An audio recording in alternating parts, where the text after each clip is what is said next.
네, 구독자 시청자 여러분 반갑습니다. 박 작가입니다. 자, 요즘 투자자들 사이에서 퀀트 투자에 대한 관심이 많이 늘어나고 있습니다. 퀀트 투자는 비교적 안전하면서도 높은 수익률을 낼 수 있는 굉장히 효율적인 투자 방법으로 알려져 있습니다. 자, 그래서 오늘 토크 라운지에서는 국내에서 가장 유명한 퀀트 투자가이시면서 베스트셀러 저자이신 강황국 작가님을 모시고 소중한 인사이트를 들어보겠습니다.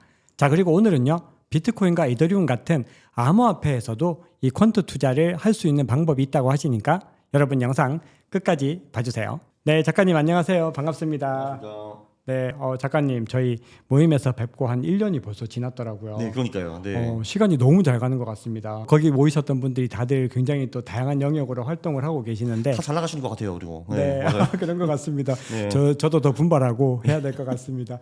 네, 작가님 저희 워낙 유명하시지만 저희 채널에 또 처음 출연하셨으니까 간단하게 구독자분들께 자기소개 부탁드리겠습니다. 예, 안녕하세요. 네, 저는 그 강원국입니다. 그 작가님께서 소개해 주셨듯이 이제 저는 이제 퀀트 투자 쪽을 이제 많이 하고 있고요. 한지 지금 한 18년 뭐 그 정도 된 것 같습니다. 그 제가 이제 2년 후에 직장을 그만뒀는데 그 전에는 코트라 대한무역투자진흥공사라는 곳에 다녔고요. 이제 직장 그만둔 후에는 전업 투자하고 있고 그리고 유튜브 하고 책 쓰고 그리고 가끔 강의 강연하고 이렇게 살고 있습니다. 그리고 퀀트 소프트웨어 사업하고 있고요. 네, 소개 너무 잘 들었습니다. 저희 강욱 작가님이 베스트셀러 제조기로 굉장히 유명하신데요. 근데 최근에 또 책을 한 권 내셨습니다. 자, 여기 나와 있는 책인데요. 평생 저축밖에 몰랐던 66세 임여사 주식으로 돈 벌다라는 책인데요. 이 주인공이 어머님이라고 들었습니다. 네, 그렇습니다. 네, 제 제목부터가 너무 이펙트가 있어가지고 저희 부모님께도 선물해 드려야 될 책이다라고 생각을 했는데 아싸. 네. 저희 구독자분들께 간단하게 내용 소개 부탁드리겠습니다. 네, 그 저희 어머니는 사실 이제 학계 쪽에 계셨고요. 네. 이제 박사학위 받으시고 주로 이제 학교에서 많이 가르치셨는데 그 사실은 전형적으로 이제 부를 수적을 하셨습니다. 그 거기서 이제 번 돈을 그 예금을 하셨다가 예금이 좀 쌓이면은 부동산 사시고 이제 이런 식으로 이제 전통적인 한국적인 방법으로 이제 부를 추적을 하셨는데요. 근데 요즘 이제 집값이 많이 올라가가지고 월세 수익률이 많이 떨어지고 그러니까 부동산이 좀 비효율적인 거 아닌가. 그래서 금융투자도 좀 알아봐야겠다 해가지고 그러니까 저한테 가르침을 요청을 하셨습니다. 그래서 저는 그 가르침을 하면서 그걸 녹음을 해서 요 책을 쓰게 된 거죠. 그럼 어머님께서도 약간 투자에 일가견이 있으신 거네요? 사실 이제 그 어떻게 보면은 그 전에는 이제 모든 그 세대 분들이 하셨던 그 일을 하셨다라고 저는 보거든요. 물론 그거를 착실히 잘 하셨기 때문에 저는 굉장히 좋습니다. 왜냐하면 이제 그 두 분이 노후를 이제 책임질 수 있기 때문에 그게 사실 이제 자식한테 가장 큰 축복이잖아요. 네, 그렇습니다. 뭔가 이게 부모님의 영향을 또 받으셔서 작가님께서 이렇게 투자에 또 일가견이 있으시다라는 생각을 했습니다. 자, 근데 이 책 보시고 어머님께서는 퀀트 투자 다 마스터하셨나요? 그렇죠. 뭐 제가 아는 거를 다 알려드렸습니다. 왜냐하면은 당연히 저도 굉장히 이기적인 사람이기 때문에 일단 가르치면서 이 책 한 장 뽑아야겠다라는 생각이 딱 들었고, 네, 그 다음에 두 번째는 제가 또 이제 외동 아들이거든요. 네. 이제 어머니가 일단 그 돌아가시기 전에 버시는 돈은 이제 어머니가 맘 편히 이제 다 쓰시고 아주 풍족하게 사실 거고, 네. 그리고 이제 그때까지는 제가 지원해야 될 금액이 적어지고, 그리고 나중에는 그게 내 거거든요. 네, 그래서 이제 최선을 다해서 정말 최선을 다해서 가르쳐드렸고 이 내용이 다 여기 담겼습니다. 네. 와, 솔직한 답변 너무 감사합니다. 그럼요. 네. 와, 진짜 이 책 진짜 꼭 부모님께 선물해 드려야 될 것 같습니다. 자, 이번 영상 하나로 여러분 퀀트를 모두 다 마스터할 수는 없겠지만 강원국 작가님께서 이렇게 말씀해 주시면 이 영상 하나로 퀀트의 큰 그림을 그리고 뭔가 핵심 사항을 잘 짚어낼 수 있을 것 같습니다. 자, 그럼 본격적으로 시작하기에 앞서서 이 퀀트의 가장 기본적인 개념을 가장 쉽게 설명 부탁드리겠습니다. 가장 쉽게 일단 제 생각에는 가장 쉬운 게 어떤 그 요리를 전혀 못 하시는 사장님이 요식업을 하시면은 다 전부 다 성공하신다 이런 분이 한 분 계시거든요. 실제로 계신데요, 네. 이런 분들이. 네네. 근데 진짜 요리는 본인은 진짜 하나도 못 하는데 근데 이분이 어떻게 하실 것 같습니까? 그걸 한번 고민해봐야죠.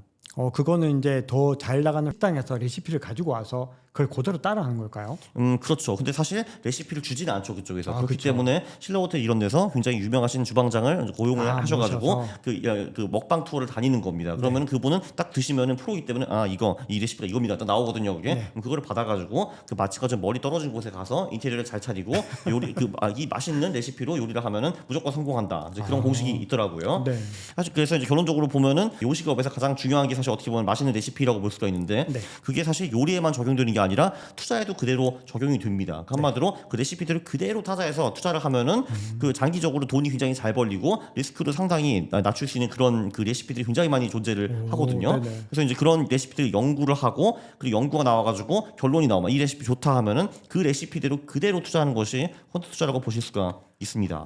그러면 강원국 네. 작가님이 쓰신 책을 읽으면 강원국 작가님이 만드신 그 레시피들을 독자들은 그대로 흡수를 할 수 있다라는 말씀으로 해석할 수 있을까요? 그렇죠. 예, 그리고 이제 아무래도 이제 암호화폐를 하시니까 네. 이게 이제 그대로 적용이 가능해요. 예를 들면 이제 쓰신 책에 보니까 이제 예를 들면 이동평균선도 나오고 RSI도 나오고 MACD도 나오거든요. 네네. 그래서 이제 거기서 이제 뭐 예를 들면 이런 말이 나오죠. 거기 이동평균선 그러니까 가격이 20일 위에 있을 때 또는 200일 위에 있을 때 투자하면 좋다라는 이런 얘기가 나오거든요. 네네. 그럼 이제 그 책은 거기서 끝났는데 저 같은 경우는 실제로 그 비트코인이나 이더리움 가격을 전부 다 다운로드 받아가지고 그 말이 맞는가 이제 그거를 분석을 합니다. 왜냐하면 이제 비트코인 같은 경우는 지금 히스토리가 2009년부터 아니 저 2009년부터 데이터가 없고 11년부터 제가 한 12년 정도 데이터가 있거든요. 근데 네. 그럼 실제로 내가 20일 또는 200일 이평 위에 있을 때만 투자를 했으면 돈을 벌었는가 못 벌었는가 이거를 분석을 하는 거죠. 결론적으로 됩니다. 예, 그거 네네. 해석으로. 너무 좋습니다. 그렇죠. 이제 그게 한마디로 퀀트 투자를 암호화폐에 적용하는 방법이죠. 제가 그 RSI랑 MACD는 아직 못 해봤는데 이 책을 보고 힌트를 얻었습니다. 이것도 한번 돌려봐야겠다 하고. 네. 너무 예를 들면 좋습니다. RSI는 이제 이런 이제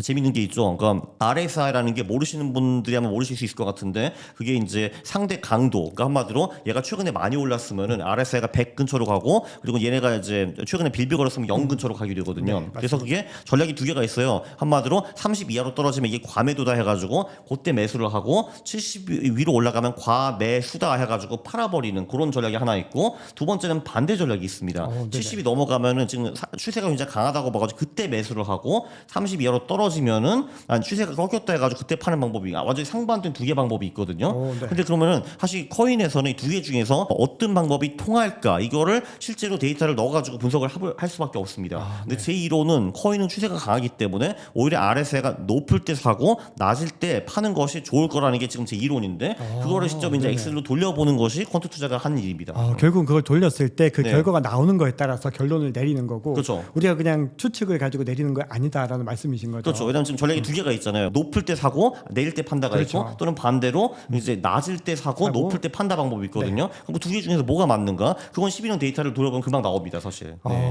네. 와 오늘 영상 너무 재밌을 것 같다는 생각이 드는데요. 그거 직접 해보세요, 여러분. 네, 해보세요. 네네. 그거 직접 사실 되게 한번 쉽거든요. 해봐야 뭐 될 것 RSI, 뭐 MACD, 뭐 그 이동평균선 계산하는 거. 그냥 그 엑셀 다운받을 수 있는 거는 뭐 코인 마켓캡이라든지 뭐 그런 사이트 다 있으니까요. 네네. 네. 저도 집에 가서 꼭 한번 확인을 해봐야 될 것 같습니다. 맞아요. 저도 요건 안 해봤거든요. RS 요거는. 네네. 네네. 그러니까 이동평균선은 참고로 결론 나왔어요. 네. 그냥 한마디로 이동평균선 위에 있을 때만 코인을 사면 부귀영화를 누린다라는 게 결론입니다. 네. 그리고 이동평균선 밑에 있을 때 코인을 사면은 굉장히 재미없다라는 거. 네. 그거는 꼭 한번 그 익히시면 좋을 것 같습니다. 네. 저 뒤에서 다시 비트코인을 활용하니 퀀트 투자 전략은 다시 상세하게 말씀 주실 알겠습니다. 거니까요. 네. 뒤에서 한번 또 자세하게 들어보도록 하겠습니다. 예. 자, 근데 이렇게 이제 말씀을 들어보면은 이 퀀트 투자가 이 아무래도 이렇게 데이터를 이용하는 거고 또 이름부터가 좀 멋있으면서도 약간 위압적인 느낌이 그게 문제 있습니다. 그게. 네. 그래서 다 퀀트를 도망가잖아요. 했을 때 딱 단어만 들어서 도망가요, 사람들이. 그래서 예. 사람들이 뭐 먼저 어려울 것 같다라는 어떤 선입견을 가지게 되는데 이 초보 투자자분들도 강의 몇 번 듣고 또 몇 번 이렇게 스스로 해보면 감을 잡고 투자에 적용을 할 수 있는 걸까요? 그것도 사실 요리 레시피랑 굉장히 비슷한데 저도 사실 요리를 못 하거든요. 근데 심지어 저 같은 인간도 라면을 만들 수 있습니다. 근데 솔직히 저도 라면은 감을 안 만들고 거기 뒤에 있는 그대로 따라 하거든요. 네. 그러니까 넣고 3분 넣고 그다음에 소스 넣고 이런 식으로 하거든요. 네네. 그래서 이제 저 같은 인간도 라면 레시피 정도로 만들 수가 있거든요. 근데 이제 저한테 와가지고 이제 프랑스 뭐 7코스 메뉴를 만들어라 하면 저는 하겠죠. 근데 그러니까 퀀트 투자가 똑같아요. 진짜 라면 비슷한 아주 심플한 레시피들도 있고 진짜 어려우거든요. 그러니까 저도 이해를 전혀 못하는 그런 레시피들도 당연히 존재합니다. 네네. 네. 그러니까 레시피를 어떻게 만드느냐 우리가 음식 종류가 정말 다양한 것처럼 네. 뭐 중식이 있고 일식이 있고 양식이 있는 것처럼 정말 퀀트도 어떻게 구성하느냐에 따라서 레시피가 뭐 수만 가지 늘어날 수 있다라는 말씀으로 해석을 할 수 있는 건가요? 그렇죠. 레시피는 뭐 진짜 수천만 개가 있을 수가 있는데 이제 그 중에서 요리를 보면 가장 난이도가 낮은 뭐 신라면, 짜파게티가 있고 뭐 그다음 냉동 피자가 이제 저도 되겠죠. 그리고 이제 뭐 예를 들면은 IQ가 3자리 정도면은 그래도 뭐 김치찌개, 된장찌개를 많이 만들어 오시더라고요, 보통. 네. 그래서 이게 계속 이제 올라가는 거죠. 근데 네. 진짜 그 엄청난 요리사들도 만들기 어려운 레시피들도 있을 거 아니에요. 네, 겉으로 그렇죠. 똑같다고 보시면 돼요. 그냥 초등학생도 만들 수 있는 레시피부터 저도 전혀 이해할 수 없는 그 수준까지. 네. 자, 그러면 이제 또 본격적인 얘기를 하기 전에 몇 가지 이제 정리를 해야 되는데 이 퀀트 투자를 하려면 프로그램이 필요할 텐데 네. 주로 이 작가님은 어떤 프로그램을 활용하시나요? 이게 사실 그 일부는 그냥 엑셀로 할 수도 있고, 네. 그거보다는 프로그램을 쓰는 것이 더 손쉽고 더 좋은 경우가 있고요. 네. 그러니까 제가 그 맨 처음에 제가 퀀트 소프트웨어 사업을 한다라고 이제 말씀드렸는데, 네. 제가 퀀터스라는 기업의 이제 2대 주주입니다. 네. 네네. 그리고 그거 말고도 다른 소프트웨어들이 다 있는데 경쟁자들이기 때문에 제가 그런 이름들을 당연히 언급하지는 않겠죠. 네, 네. 네. 맞습니다. 네. 아 그럼 퀀터스 프로그램은 이 작가님께서 좀 관여하고 계시는 프로그램이기도 하고, 그리고 그만큼 좀 사용성이나 이런 것들이 이렇게 좀 말씀드리기 좀 그렇지만 뭐 다른 소프트웨어들보다 더 좋다고 봐야 되는 거겠네요. 물론 당연히 저한테 물어보시면 저희 소프트웨어가 당연히 좋다고 말을 하고요. 네. 근데 이제 그게 그 근거는 이제 사실 이제 뭐냐 하면은 사실 이제 저희 시스템은 이제 대표가 직접 이제 개발을 주로 하고 물론 직원들도 있지만, 그리고 제가 홍보하는 시스템이거든요. 네. 아무래도 이제 퀀트 쪽인 제가 이제 한국에서 가장 많이 알려져 있으니까. 그리고 그 저도 이제 그냥 홍보만 한 게 아니라 저도 이제 퀀트 일가견이 어느 정도 있는 사람이잖아요. 그래서 이제 제 아이디어를 이제 계속 주고, 그리고 대표가 퀀트와 프로그래밍에 이해도가 굉장히 높은 사람이기 때문에 그게 상당히 빨리 이제 현실로 적용이 됩니다. 네. 그러면 투자자들이 진짜 필요한 기능들이나 이런 것들이 빠르게 업그레이드가 된다라는 말씀이신 거네요. 맞아요. 그리고 저희 자동 매매도 지금 가능한데, 그래서 이제 저희가 이제 한 달에 한 번 정도 실제로 이제 우리 계좌를 까면서 이제 투자를 하고 있죠. 이게 사실 재밌는 게 뭐냐면은 이제 퀀트 회사를 하면서 이제 본인은 퀀트 투자를 안 하는 그런 이제 그런 분들도 있겠죠. 임원들이 꽤 있어요. 근데 그거는 한마디로 그러니까 내가 이제 중국집 요리사인데 짜면 절대 안 먹는 거랑 똑같거든요. 근데 솔직히 내가 내 음식을 좀 먹어봐야지 이게 맛있는지 아닌지 알 수가 있잖아요. 알 수가 있죠. 맞아요. 그래서 저희는 이제 둘 다 이제 저희 돈을 이제 투자를 하고 있고 그 자동 매매 돌리고 공개도 하고 있죠. 그런 식으로.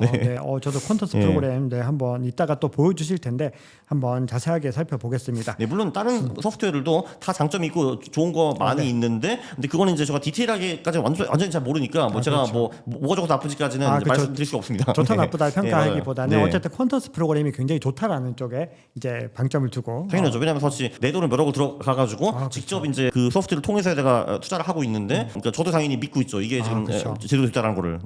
네, 그럼 이제 지금부터는 이제 퀀트 투자의 조금 더 깊은 얘기들을 한번 나눠보겠습니다. 네. 자, 우선 퀀트 투자에 대해서 이제 데이터에 대한 얘기들을 많이 주셨는데, 네. 아무래도 이제 이게 데이터를 기반으로 한 투자인데 예.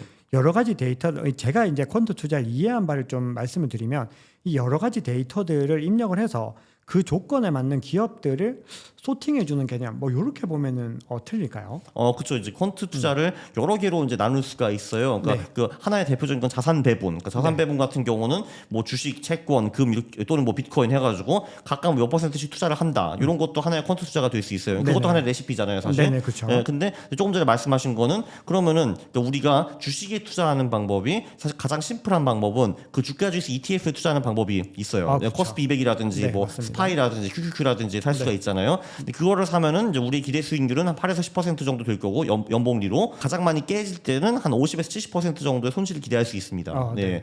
그런데 이제 우리는 아무래도 좀 욕심을 내 가지고 그 8에서 10%보다 조금 더 높은 수익을 내는 주식을 사던가 그렇죠. 아니면은 그 깨질 때 50에서 70%가 아니라 좀 덜 깨지는 방법을 연구를 하는 거죠.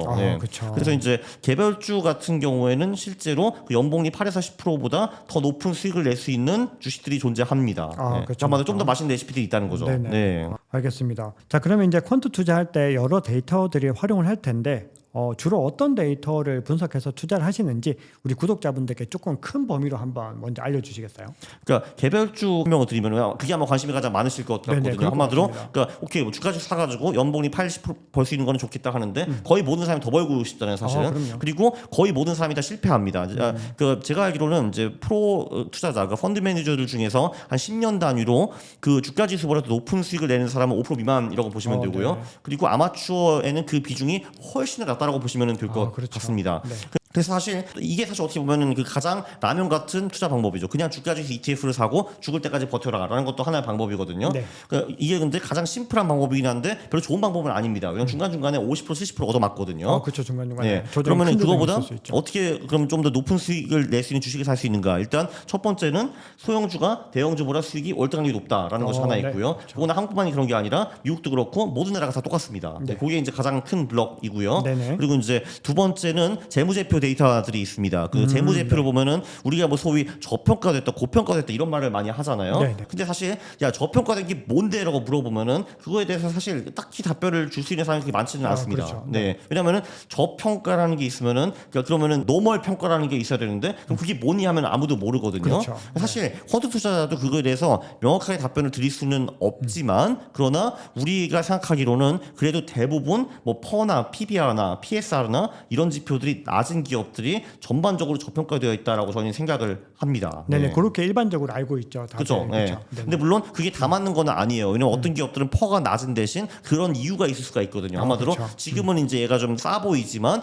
성장성이 거의 없다라든지 또는 반대로 지금은 퍼가 굉장히 높아 보이지만 얘가 성장성이 엄청나기 때문에 지금 뭐 퍼를 뭐 50, 100 준다 하더라도 충분하다라는 경우가 있는데 근데 통계적으로 이제 빅데이터로 돌려보면은 전반적으로 저퍼 주식들 한마디로 지금 저평가되어 보이는 기업들의 미래 수익이 고퍼 주식들보다 훨씬 더 높았다라는 그게 나옵니다. 네. 물론 그게 모든 사례에서 그게 적용되는 건 아닌데 그렇죠. 그 빅데이터로 큰 숫자를 보면은 저퍼가 고퍼보다 낮다. 그리고 저 PBR가 고 PBR보다 낮다. 이런 게 이제 보입니다. 네. 그래서 네, 그 재무제표로 그 저평가 고평가를 수치화해가지고 평가해서 그 저평가된 기업들이 수익이 전반적으로 높다라는 게 일단 그 두 번째 큰 블럭이고요. 네네. 그리고 세 번째는 사실 뭐 그 성장하는 기업을 사라고 누구나 다 말을 하잖아요. 그렇죠. 예. 사실 근데 많은 사람들이 시도하는 거는 미래 성장할 기업이 무엇인가를 분석을 하는 겁니다. 네. 근데 대부분의 경우 그거는 많이 틀리죠. 특히 이제 돈이 굉장히 많이 몰리는 이제 그쪽은 성장할 가능성이 높기는 한데 많은 사람들이 실제 성장보다 더 많은 돈을 베팅해가지고 가격이 그렇죠. 천정부지로 올라가는 경우가 네. 있습니다. 근데 사실 이제 우리 같은 경우는 그래서 그냥 실제로 찍힌 수치를 보고 이번 분기 성장률이 그 작년 동분기보다 30% 50% 올랐네. 이제 그거를 보고 저희는 그 성장률을 파악을 하고요. 그리고 우리는 이제 굳이 미래의 성장을 예측하는 그런 이제 시도를 하지 않습니다. 그리고 사실 조금 전에 말씀드린 그 저평가와 성장을 합치는 것도 이제 좋은 방법입니다. 네. 한마디로 네. 퍼와 PB가 아직은 낮은데 근데 이번 분기 성장률이 굉장히 좋다. 네. 성장률은 여기서 우리가 매출액, 뭐 영업이익 그리고 뭐 순이익 뭐 이런 거를 이제 볼 수가 있고요. 그럼 이런 식으로 하면 지표가 여러 가지 나오는데 이제 우리는 그러면은 그 지표마다 다 순위를 매깁니다. 예를 들면 요 기업은 뭐 퍼가 뭐 142위고 뭐 영업이익 성장률은 뭐 238위고 뭐 순이익 성장률은 뭐 352위고 이런 식으로 순위를 매기는데 그럼 이제 각 기업마다 각 지표의 순위가 딱 나오잖아요. 그럼 평균 순위가 가장 높은 기업들을 사는 것이 퀀트 투자입니다. 그러니까 어떻게 보면은 우리가 중간고사에서 이제 애들이 시험을 보잖아요. 그게 뭐 그럼 뭐 수학, 영어 뭐가 있냐, 과학, 사회 이런 거 볼 텐데 거기 점수가 다 나올 거 아니에요. 네. 거기에 순위가 나오잖아요. 그 평균 순위가 가장 높은 친구가 전교 1등 이렇게 하는 거 똑같은 거잖아요. 이런 식으로 2,000개 한국 시장에서 그 전교 1등부터 20등까지 뽑는 겁니다. 네, 그럼 그 우리는 그 1등부터 20등 기업에 투자를 하는 거죠. 네. 와, 말씀 너무 잘 들었습니다. 제가 작가님 이제 말씀 듣고 약간 느껴지는 게 네. 이제 PER 말씀 주실 때 그러면 어떻게 보면은 이 퀀트 투자 전략은 이 기업의 어떤 미래에 대해서 뭐 어떤 뭐 추측이나 이런 것들을 하지 않는 투자니까 가령 예를 들어서 우리나라에서 가장 인기 있는 주식, 미국 주식 하면 테슬라를 들 수 있을 텐데 네. 테슬라 같은 경우는 과거에 PER이 굉장히 높았죠. 퍼가 엄청 높았는데 어쨌든 굉장히 좀 성장주의 어떤 대표 주자처럼 많이 꼽혔었던 건데 네. 이 퀀트 투자로 봤을 때는 어쨌든 테슬라 같은 그런 경우는 약간 열애가 되는 건가요? 그러면? 그 말이 아주 이제 훌륭한 말씀이시고요. 그래서 이제 조금 전에 제가 말씀드린 그 가치 지표랑 성장 지표로 하면은 말씀하신 대로 테슬라나 에코프로 같은 기업을 잡을 수가 없습니다. 없었습니다. 근데 그거를 못 잡으면 이제 어떤 현상이 발생하냐 하면은 네. 실제로 우리가 20년 정도 투자를 하면요 이제 이런 일이 있었습니다. 이제 제가 조금 전에 말씀드린 거를 이제 하게 되면은 보통 소형주 중에서 저평가 성장 기업을 사게 되거든요. 그렇게 20년을 투자를 했으면은 20년 동안 전반적으로 굉장히 잘 먹혔는데 안 먹힌 구간이 몇 번 있었어요. 그게 2003, 4년 그때는 삼성전자가 그러니까 한국에 있는 모든 돈을 쓸어갔고요. 그리고 2017년에도 삼성전자가 다시 와가지고 하이닉스와 함께 모든 돈을 쓸어갔습니다. 네. 그때 이제 우리의 그 성장 이제 소형 가치주들이 소외가 되었고요. 네. 그리고 이제 올해 상반기 2023년에 에코프로라는 친구가 와가지고 돈을 다 쫙 쓸어갔습니다. 이렇게 네. 그 에코프로 친구들이. 네. 그래서 요럴 때는 이제 전략이 안 먹히는데, 근데 퀀트 투자가 여기서도 이제 방어벽이 또 하나 있는 게 모멘텀 전략이라는 것도 있습니다. 모멘텀 네네. 전략이라는 거는 일단 가격이 최근에 많이 오른 친구들을 이제 주로 보고 이제 거기에다 플러스 이익의 성장률이 가속화되는 기업들을 사는 네네. 겁니다. 그게 뭐냐 하면은 예를 들면 작년에는 성장률이 20%였는데 올해는 40%였다. 그러면은 성장률 자체가 더 높아진 거잖아요. 네. 그러니까 이제 그거 플러스 가격이 실제로 오르는 기업들 이렇게 사는 퀀트 전략도 있습니다. 네. 그런 전략들은 실제로 2003, 4년, 17년에 삼성전자, 네. 23년에 에코프로를 사더라고요. 근데 그 대신에 이런 전략들은 소형주가 강세를 보일 때는 또 죽을 씁니다. 그렇죠. 네. 그러면은 결론은 뭐냐면은 그 몇 개 전략을 섞어 쓰는 것이 유리하다라는 결론이 나옵니다. 와, 들을수록 뭔가 이 레시피를 진짜 잘 만들어 보고 싶다는 생각이 막 예. 드는데, 네, 그러면 이제 작가님께서 말씀 주신 이 정보들을 좀 정리를 해보면, 일단 제가 이제 퀀트 투자를 이제 작가님 뵙기 전에 조금 공부를 했을 때, 네. 이제 방금 말씀 주신 부분이 어떤 기업 성장 지표 데이터, 네. 그리고 기업 가치 데이터, 그리고 이제 마켓 타이밍 데이터, 네네. 그것가 이제 좀 중요한데 방금 마켓 타이밍 데이터는 말씀 안 주셨던 거죠? 맞아, 안 했어요. 예. 네네. 네, 그러면 이제 지금부터는 예. 이 마켓 타이밍 데이터에 대해서 좀 알아보려고 예, 하는데, 예. 사실 이 초기 투자자들, 신규 투자자들은 네. 이 마켓 타이밍에 좀 관심이 많은 것 같습니다. 그렇죠. 여기서 말씀드리고 싶은 거는 그 마켓 타이밍이 불가능하다라는 미신도 굉장히 많다라는 거예요. 네. 특히 이제 그 장기 투자를 이제 중요시 여기고 그게 좋다고 여기시는 분들이 이런 미신을 그냥 아주 그 부끄럽지도 않고 퍼뜨리시거든요. 근데 네. 저는 그거 보면 제가 부끄럽습니다. 어떻게 저런 거짓말을 하고 다닐 수 있는지에 대해서. 네, 근데 이제 물론 그 100% 맞는 마켓 타이밍이라는 건 존재하지 않습니다. 네. 예를 들면은 뭐 목요일에 사면 무조건 주식이 빠지더라, 또는 수요일에 사면 무조건 오르다 이런 거는 없어요. 근데 확실히 이런 거 있습니다. 이런 달에 주식을 사면은 50% 이상 또는 이제 60, 70% 오르더라. 그리고 또 이런 달에 주식을 하면은 40%밖에 안 오르더라. 이런 거는 확실히 있습니다. 네. 그리고 그 패턴이 계속 그 이제 반복이 되기 때문에 이거를 우연이라고 치부하기가 굉장히 어려워요. 제가 보기에는. 그렇죠. 이제 몇 가지가 있는데 이게 그 연별 패턴 같은 경우를 보면은 미국 정치 사이클이 상당히 중요합니다. 그게 네. 이제 미국 증시를 많이 움직이기 때문에 그렇죠. 미국 증시가 또 이제 세계의 증시를 움직이는 역할을 하잖아요. 네. 예, 그래서 이제 그 미국 같은 경우는 대통령 사이클을 보면은 어떻게 나오냐 하면은 처음 1, 2년 차에는 주식시장이 조금 안 좋은 편입니다. 왜냐하면 새로운 인간이 와가지고 새로운 거를 계속 막 하기 때문에 그 시장에 변화를 많이 주는데 시장은 변화를 별로 좋아하지 않거든요. 그리고 특히 그 중간 선거가 이루어진 2년 차 이때가 주식시장이 제일 안 좋습니다. 예, 특히 이제 5월부터 10월까지가 특히 안 좋고요 이때. 그리고 그때 기저효과가 많이 오기 때문에 3년 차 중간 선거가 끝난 후 그 다음 해에는 주식시장이 굉장히 좋습니다. 이번 같은 경우도 22년 작년에 안 좋았잖아요. 중간 선거 있었을 때. 그렇죠. 올해는 굉장히 좋습니다. 주식시장이. 주식시장 그리고 좋습니다. 그러면 이제 대선이 있는 내년 같은 경우는 어떻는가? 여기 또 재밌는 게 뭐냐면은 대통령이 지금 첫 번째 임기인지 두 번째 임기인지가 굉장히 중요합니다. 왜냐면은 그 첫 번째 임기라는 거는 그 타이틀 홀더가 있는 거잖아요. 바이든이 타이틀 홀딩을 하고 있고 누가 도전을 하는 거잖아요. 보통 타이틀 홀더가 3분의 2 정도 확률로 이깁니다. 여기서. 예, 근데 그렇기 때문에 정치적 불확실성이 조금 낮다라고 볼 수 있어가지고 보통 타이틀 홀더가 나오는 4년차 그 대선은 보통 수익률이 괜찮은 편입니다. 미국 같은 경우는. 그래서 만약에 이제 바이든이 지고 이제 새로운 대통령 온다 그러면 다시 이게 반복이 됩니다. 1년차가 좀 약하고 3년차가 좋고 4년차가 또 좋다 이렇게 되는 거고. 근데 이번에 바이든이 이제 재선이 된다라고 하면은 그럼 패턴이 좀 달라집니다. 왜냐면은 그러면은 대통령을 사람들이 다 파악했거든요. 4년 동안 이미 해먹은 사람이기 때문에 저 사람 대충 이거 할 거야. 했네. 요거 할 거야. 요거 했네. 이렇게 되는 거거든요. 그래서 보통 두 번째 임기 차에는요. 그 주시장이 상당히 평탄합니다. 그러니까 5년 차부터 7년 차가 굉장히 좋고요. 근데 8년 차에는 수익이 또 안 좋습니다. 왜냐면은 그때는 타이틀 홀더가 8년 동안 해먹고 물러나고 아주 뉴페이스 2명이 와서 격돌을 하는 거잖아요. 그러니까 정치적 불확실성이 굉장히 많이 올라가기 때문에 요 8년 차가 상당히 위험합니다. 그러니까 한마디로 한 대통령이 8년 한다고 치면은 2년 차, 8년 차를 유심히 봐야 돼요. 근데 요건 약간은 또 과거 사이클과 조금 다른 느낌이, 사람들이 지금 바이든의 어떤 정책들, 금융 관련된 정책들이나 이런 부분들에 대해서 이 암호화폐 시장에서는 좀 아무래도 좀 부정적인 의견들이 좀 많이 있기는 합니다. 원래 대통령은 욕하기 위해서 만든 사람이잖아요.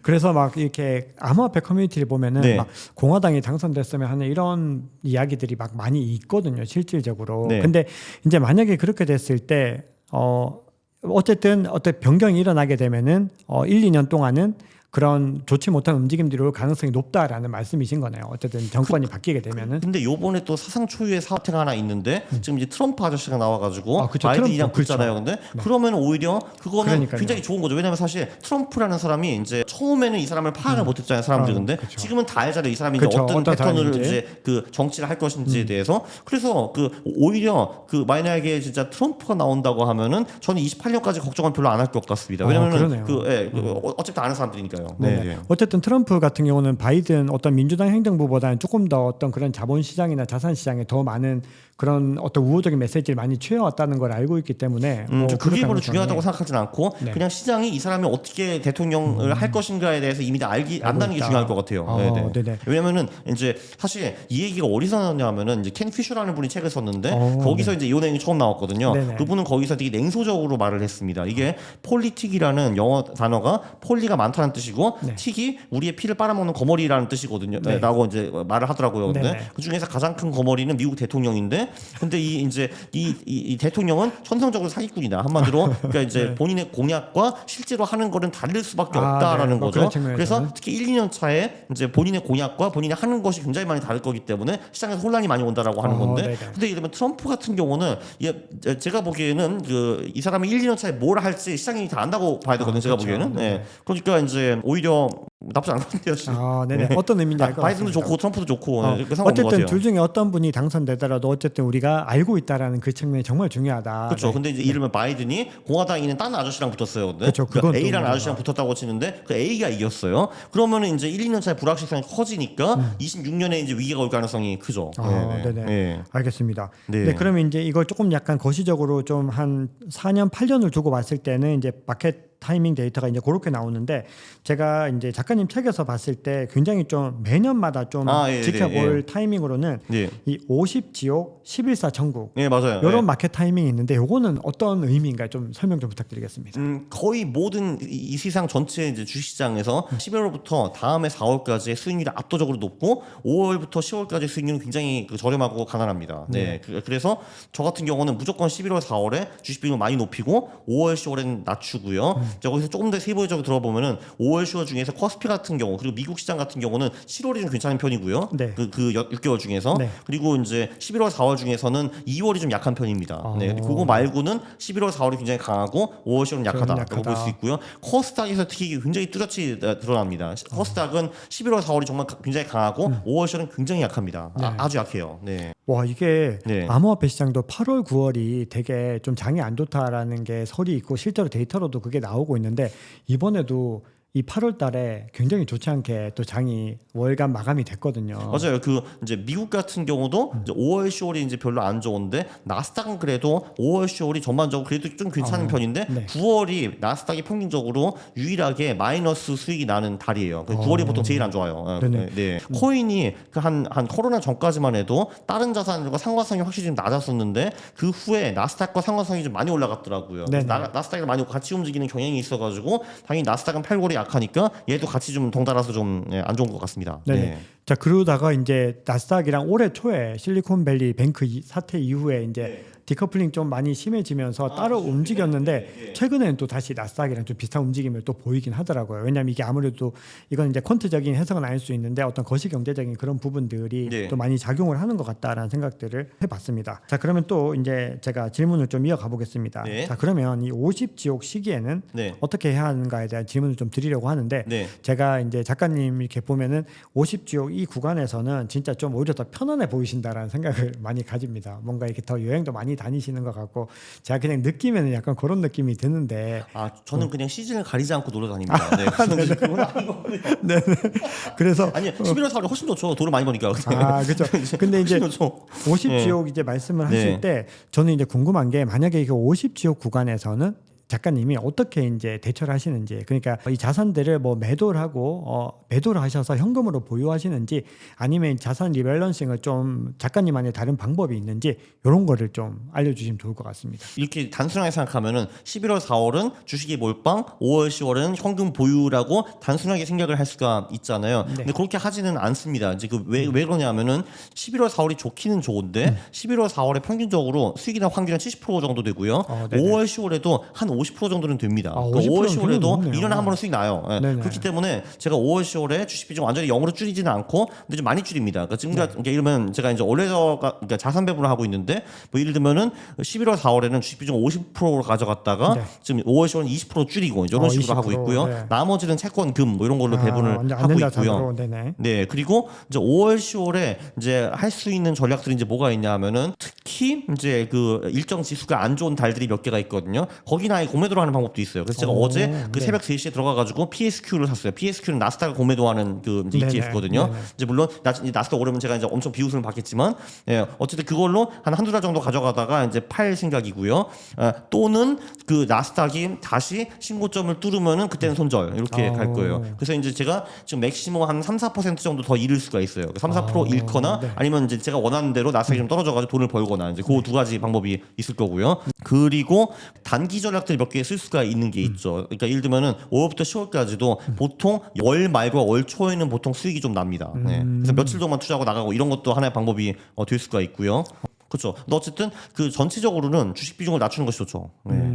그러니까 이제 그 상황에 맞게 굉장히 다양한 또 전략들을 계속해서 구사를 하시는 거네요. 어떻게 그죠, 보면. 뭐. 네. 그 마켓 타이밍인데 사실 저는 두 개가 있다고 생각을 합니다. 네. 첫 번째는 그게 계절성이에요. 한마디로 네네. 요런 월에는 통상적으로 주식이 좋다 이런 게 있고요. 이것도 한 뭐 70% 정도 맞는 것 같아요. 제가 보기에는. 네. 그러니까 제 경험상 그러니까 주식시장이나 이제 금융시장에 뭐 큰 사건이 없으면은 계절성이 대체로 많이 맞는 편이고요. 네. 근데 큰 사건이 있으면 당연히 큰 사건이 그쵸. 계절성보다 앞서갑니다. 뭐 예를 들면 이런 거죠. 2020년 초반에 코로나가 터졌어요. 근데 갑자기 뭐 와가지고 잠깐 5월이 아직 안 됐으니까 주식이 떨어지지 마 이렇게 하면 주식이 안 떨어지는 그거 아니잖아요. 근데 그렇죠. 당연히 코로나 슈퍼 이벤트가 오면은 1월이건 2월이건 3월이건 그냥 후학 하면서 떨어지는 거죠. 당연히 근데 이벤트가 강력한 게 있으면은 계절성보다 당연히 먼저입니다. 근데 네네. 사실 작년에는 이벤트들이 많았어요. 작년에는 뭐 인플레이션이 갑자기 뜬금없이 올라갔고 그쵸. 전쟁도 네. 터졌고 했는데 올해 같은 경우 평화로웠나? 어쨌든 별일이 없었잖아요. 사실 올해는 그러니까 엄청 빅 이벤트가 없었잖아요. 올해는. 네, 작년에 비하면 뭐 은행 파산 위기 이런 것들이 있긴 했는데 그건 작년에 뭐, 비하면 네. 그거 되게 귀여웠잖아요. 사실 뭐 이제 그쵸, 한 좀 이틀 정도 무난하게. 하다가 전부 막아줄게 또 끝났잖아요. 그걸로 그쵸, 근데. 그쵸. 그러니까 사실 올해는 그러니까 이벤트라고 할 수 있는 이벤트가 없었으니까 그냥 되게 노멀한 장이기 때문에 기절성이 그래, 굉장히 잘 맞았어요. 올해 같은 경우는. 네네. 네. 근데 예를 들면 20년에는 당연히 안 맞았죠. 그래서 이게 하나 있고 그 두 번째 마켓 타이밍은요. 이게 시장에는 추세 추종이라는 게 가능하거든요. 네. 한마디로 올라가는 놈이 계속 가고 내려가는 놈이 계속 떨어지거든요. 특히 암호화폐는 이게 굉장히 강하죠. 그쵸. 네, 그렇기 때문에 사실 그 아주 심플한 방법은 진짜 이동평균선. 조금 전에도 말을 했는데 예를 들면은 한국에서 그 코스닥이 20일 이동평균선 위에 있을 때만 투자를 하고 밑에 있을 때는 투자를 안 하거나 심지어 공매도로 하는 그 전략이 또 부귀영화를 추적하고 그 이제 큰 손실을 네. 이제 많이 피하는 아주 훌륭한 전략입니다. 예를 들면요. 네. 네. 이따가 화면으로 좀 한번 보여주실 수 있으실까요? 네, 그죠. 네, 네. 네네. 야, 너무 비유가 너무 탁월하셔가지고 제가 막 너무 집중해서 너무 잘 들었습니다. 그럼 이거를 이제 퀀터스 프로그램에서 적용할 때 이런 부분들이 다 같이 중복으로 적용을 해서 뭐 되는 것도 있고 안 되는 것도 있고요. 안 되는 네, 것도 네. 있지만 예. 어쨌든 그렇게 하신다는 말씀이신 거죠. 네. 알겠습니다. 자, 그럼 마켓 타이밍에 대해서 전체적으로 감을 좀 많이 잡았습니다. 자, 그러면 이번에는 이제 기업이 성장할 것인지에 대한 부분들을 네. 좀 여쭤봐야 될 것 같은데요. 크게 기업 성장 지표 데이터와 가치 지표 데이터가 있다고 말씀을 주셨는데 예. 제가 요거를 조금 자세하게 말씀을 주시면 좋을 것 같습니다. 사실 그 가치지표 데이터 중에서는 가장 보편적인 게 퍼라는 지표가 있고요. 그렇죠. 그러니까 그 시가총액을 순이익으로 나누는 지표가 있고, 네. 요거 괜찮은 편이고, 그리고 제가 조금 전에 책 보다 왔는데 네. 그 암호화폐도 PSR가 존재하더라고요. PSR 그게 네, 이제 맞습니다. 그 네. 시가총액 나누기 매출액 지표이고요. 네. 요것도 저희가 많이 쓰고 있고요. 그리고 뭐 PBR 이런 게 사실 두 번째로 유명하죠. 그러니까 그렇죠. 시가총액 나누기 순자산 요것도 많이 쓰이고요. 뭐 그거 말고 예를 들면은 뭐 시가총액 나누기 영업이익 이런 것도 뭐 나쁘지 않습니다. 네. POR라고 하고 있고요. 그리고 사실 뭐 여기 있는 나머지 지표들도 괜찮은데 뭐 이런 지표들이 뭐 보편적인 지표가 아닌가 싶습니다. 네. 이걸 이제 다 이제 선택을 해서 이렇게 정렬을 한다라는 말씀이신 그렇죠. 거죠. 이제 소프트웨어가 제가 이제 요 지표들을 클릭을 하면은 그 얘네들의 순위를 자동으로 계산을 해주고 이제 평균 순위를 맞춰가지고 이 지표들이 가장 유리한 기업들을 뽑아내는 거죠. 네네. 네, 그 뽑아내기도 하고 실제로 내가 최근 20년 동안에 이런 기업들에만 투자를 했으면 얼마를 벌었을까 이런 거를 시뮬레이션을 돌려주는 겁니다. 네네. 네.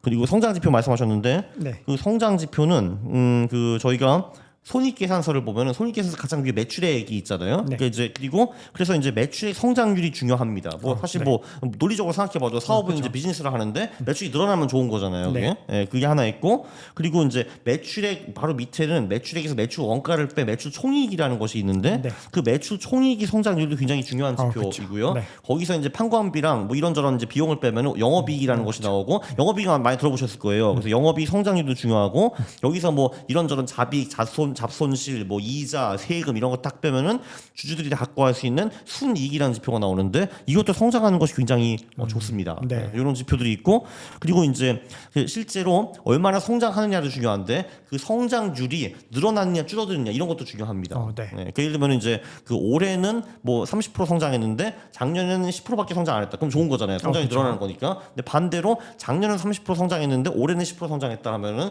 2년으로 보면 성장률이 똑같은데 그 후자가 더 나쁜 거죠. 왜냐 성장이 떨어졌으니까. 네네. 네. 그래서 그거는 요 밑에 가속 지표들이 있습니다. 여기 보면 이제 뭐 그 순이익 성장의 가속, 뭐 영업이익 성장 가속 그리고 뭐 매출액 성장 가속 여기다 예, 있네요. 네, 그죠? 네. 네. 뭐 이런 지표들도 있습니다. 그래서 이런 지표들이 그 대표적인 가치와 성장 지표라고 보시면 되죠.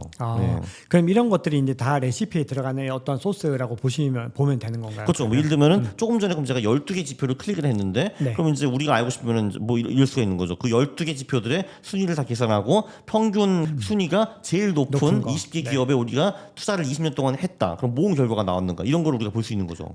네. 알겠습니다. 자, 그럼 우리가 이제 중요한 지표들을 이제 살펴봤는데요. 네. 자, 지금부터는 이제 더 세부적으로 한번 들어가 보겠습니다. 예. 네, 작가님께서는 이제 소형주 위주로 퀀트 투자를 하는 게 효율적이라고 말씀을 하셨습니다. 네. 자, 근데 그 소형주가 이제 좋은 이유는 아무래도 수익률에 관련된 측면 때문이겠죠.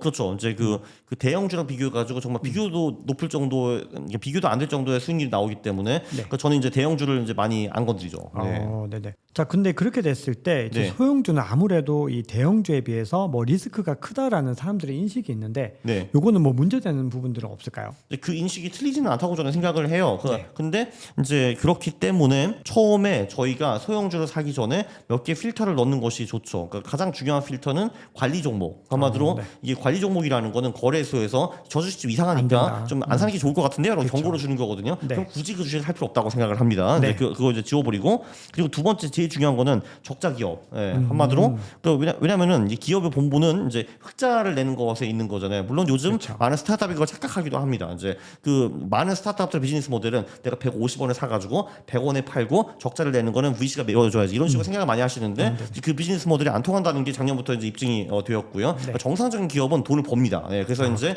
그 흑자 기업이 좋은 거고 적자 기업은 다 안 좋은 거거든요. 그래서 사실 맨 처음에 그 소형주 중에서 적자 기업과 관리 종목 빼도 나중에 트러블이 돼가지고 파산하는 기업이 90% 이상 걸러낼 수가 있습니다. 네네. 그리고 이제 그것도 안심이 안 된다라고 하면은 뭐 부채 비율이라는 필터 같은 것도 있습니다. 네. 예를 들면 이거를 뭐 보수적으로 100%로 입력을 한다라고 네. 하면은 그럼 이제 그 전체 자산의 50% 미만으로 이제 부채가 형성이 되었다는 거니까 네. 이런 기업도 웬만하면 망할 수가 없습니다. 그렇죠. 왜냐면 이게 그 한국이 IMF를 겪었기 때문에 트라우마가 있고 그건 다 알겠는데 그 중소형주라는 거는 중소기업이라고 보기가 좀 어렵습니다. 왜냐면은 그 한국에서 웬만한 중소형주도 시가총액 500억 원이 넘어가거든요. 네. 매출액도 그 정도 되는 기업이 많고요. 그래서 사실 거의 다 중견 기업입니다. 물론 삼성전자 이코프로 비해서는 더 작은 기업들은 많은데 이게 지금 옆집 아저씨 구멍가게가 아니거든요. 이게 다 이제 중견 기업들이고 네. 근데 그 중견 기업이 관리 종목도 아니고 적자도 안 내고 부채도 적어. 그럼 사실 망할 수 있는 방법이 별로 없습니다. 얘네들이. 네네. 네. 그렇게 보시면 될 것 같아요. 네네. 네. 근데 말씀하신 대로 이 중소형 중에서 이상한 기업도 많이 있습니다. 정말 적자가 스트룩하게 나고 있고 꼴딱꼴딱 망하기 직전인 그 기업들도 있고 실제로 상장 폐지 당하는 기업들도 많이 있거든요. 근데 요 필터 몇 개만 넣어도 사실 90% 이상 피해갑니다. 피할 수 있다. 네. 자, 그러면 이 소형주는 대부분 이제 한국 주식의 소형주들을 의미하시는 거죠. 근데 사실 미국 같은 경우도 그 소형주가 수익이 상당히 높습니다.